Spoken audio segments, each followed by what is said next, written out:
Hi, my name is Chris, and today I want to talk about card readers and SD cards.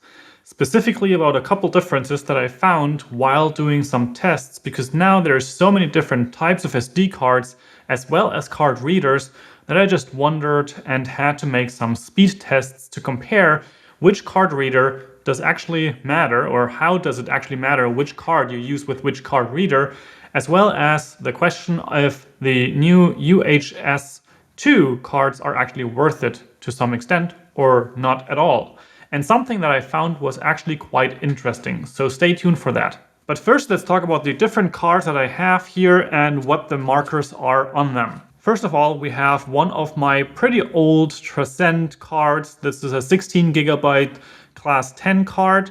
Then we have two micro SD cards, and the main reason why I have those, and I actually have plenty of them, I have a handful of them, is because for the longest time I was actually using pretty much only the micro SD cards, because my theory was I could just use them for my GoPros as well as for my bigger cameras by using these adapters right here.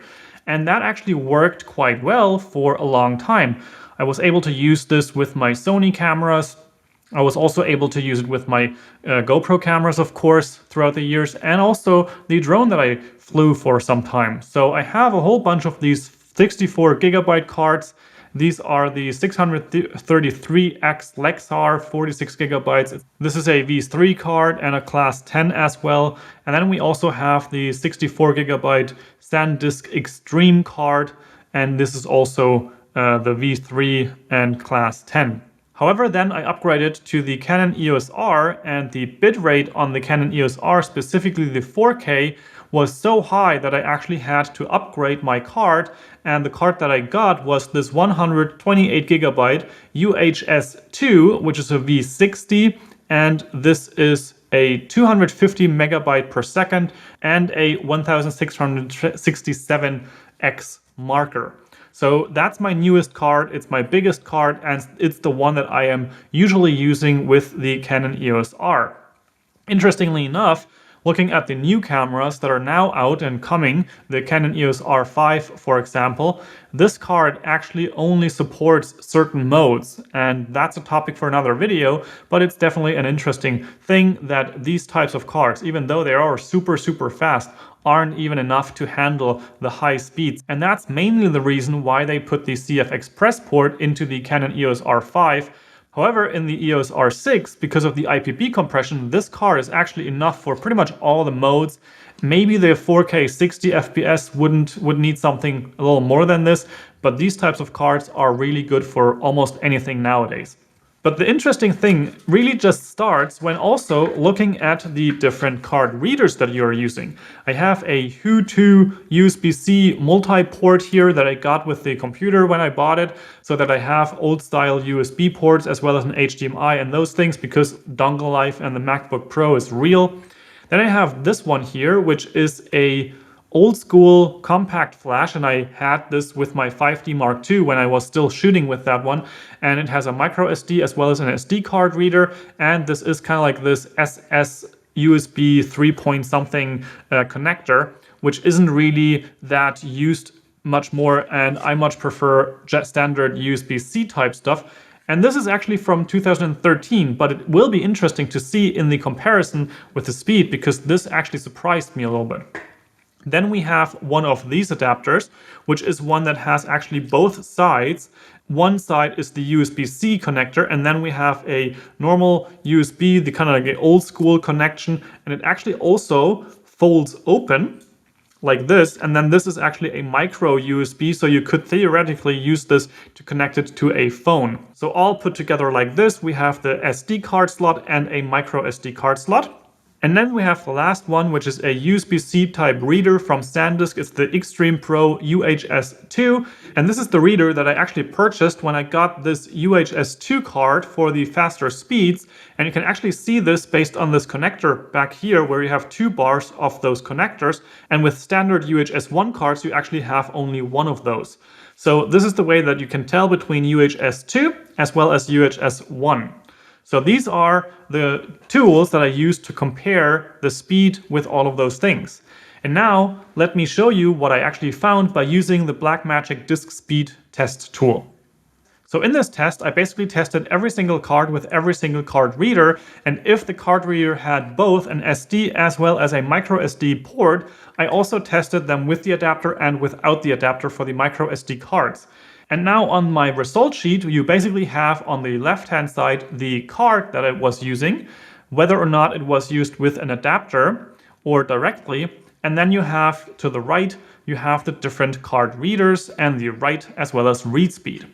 And now you can go through this list by yourself, but I want to mention a couple of very interesting things. First things first, this really old Transcend card with 16 gigabytes was obviously the worst one because it is also the oldest card in the whole lineup. I only use this card for my audio recordings with the Zoom H5, for which this is actually plenty, but I would never actually purchase one of these cards nowadays. You can see based on the results, we have a write speed of pretty much 10 throughout the board with any card reader, and we have a read speed of 41 to 45 with the different types of readers. However, if we go to different cards, we actually have way more interesting results. Next up, let's talk about the micro SD cards, which are usually used in drones as well as action cameras like the GoPro Max, for example. Based on the results, you can see that pretty much any card reader is fine for these. However, there's one very distinct difference, and that is actually this reader right here, the UHS-II reader. And looking at these results, you can pretty much see that any other card reader will give you about 47 in the write, as well as around 90 to the high 80s in the read speed. However, going to this UHS Mark II compatible reader here, you actually only get 38 in the write and 63 or 75 in the read speed.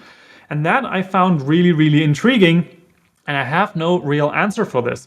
The basic answer that I have is that the UHS-II card reader, the SanDisk here, is pretty much only good for you if you actually have a UHS-II card. Because looking at the UHS-II card with the different speeds and the different readers, you can actually see quite interesting results. And it's interesting because the oldest card reader here actually provided the second best speed for this type of card. And I have no clue why exactly that is, but it was what I was testing. The write as well as the read speed on the Transcend 2013 card reader here actually provided me with about 81 in write and 88 in read speed. These two other card readers, the Vogic and the UHS-II, actually provided me with about 25 to 50 as well as 63 to 82 in write and then 89 to 88 in read speed. And this seems to be the upper limit for the read speed. And I found it quite interesting that the write speed actually changes even though these are UHS-I card readers. But anyways, the faster card in those readers actually also provided with at least a little bit of a boost in terms of the write speed. Now going to the UHS-II card reader, there you see a huge jump at least in the read speed, not so much in the write speed. So in the write speed, for multiple tests, I actually saw something between 45 to 72 megabytes per second in write speed and then 231 in read speed. So this card reader, the SanDisk Extreme Pro UHS-II, in my tests actually is only good for you if you are offloading a lot of UHS-II cards. Because in the write speed, actually some of the others are faster or similar fast, but in the read speed, this one excels with UHS Type 2 cards. If you are, however, also using other types of cards and you want to maximize your speed on those, you actually might be better off using a UHS Type 1 card reader for your other cards. At least that's what I'm noticing for myself. Because in the future, I will use my other card reader, for example, the Vogic as well as the UHS-II here with an adapter for those micro SD cards because they actually had faster read speeds than this one, which is UHS-II certified. So for me, this was an interesting exploration in terms of card speed as well as read speed from those different things. Obviously, those better cards are important and also necessary for different types of devices where you need those types of write speed specifically. For example, something like the Canon EOS R5, but even the EOS R with the 4K, which has a huge bitrate. So this type of card will definitely be beneficial for you in those scenarios when your camera needs it. and that is actually also a great place to use them. However, if you want to invest in faster cards, you might also want to invest in faster storage as well as card readers for the faster offload. For me, the surprising result of this test was that the UHS-II reader actually was much slower on those other cards, but now I actually know this and it is something that I can work with in the future. If you want to do those tests for yourself, I will link the Blackmagic Disk Speed tool in the description down below, and I will also link the cards as well as card readers that I have found so far and also that ones I'm using so that you can also look at those for yourself. As always, the links in the description tend to be affiliate links if possible, and this helps me make more videos like this. If you found this video helpful, please give it a like so that other people can find this information as well. And if you have any other questions around those cards and card readers that I have featured here, please feel free to ask them in the comment section down below. If you want to have more videos like this, then subscribe to this channel, and I will see you in the next one. Ciao, ciao!